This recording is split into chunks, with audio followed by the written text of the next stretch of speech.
இந்திய இராணுவம் 2025-26 ஆண்டு ரெக்ரூட்மெண்ட் டிரைவ் அறிவிப்பை வெளியிட்டுள்ளது.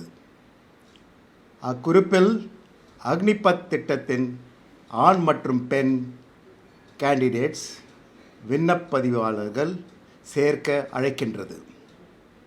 இதைத் தொடர்ந்து சோல்ஜர் டெக்னிக்கல் நர்சிங் அசிஸ்டன்ட்ஸ் மற்றும் சிப்பாய் ஃபார்மசிஸ்ட்ஸ் பிரிவுகளை பெர்மனன்ட் ரெக்ரூட்மெண்ட் நடைபெற உள்ளது.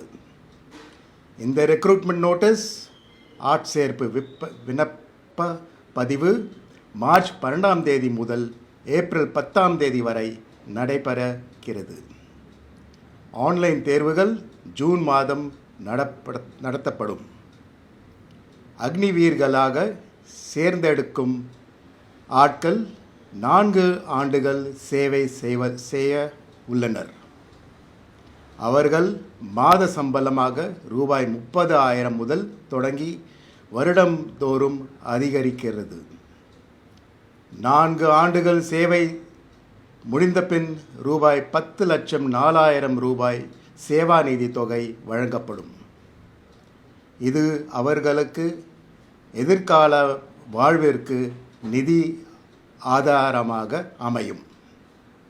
மேலும் ஒவ்வொரு அக்னிவீர் குழுவிலும் 25% பேர் நிரந்தர இராணுவ permanent absorption in the Indian army சேர்க்கப்படுவார்கள்.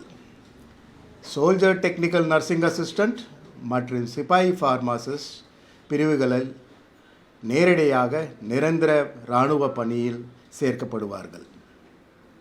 இந்திய இராணுவம் ரெக்ரூட்மெண்ட் முறையில் 100% நேர்மையான மற்றும் வெளிப்படையான தேர்வை உறுதி செய்கிறது.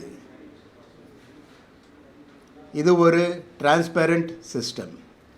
இதில் ஒரு குழப்பம் வேண்டாம்.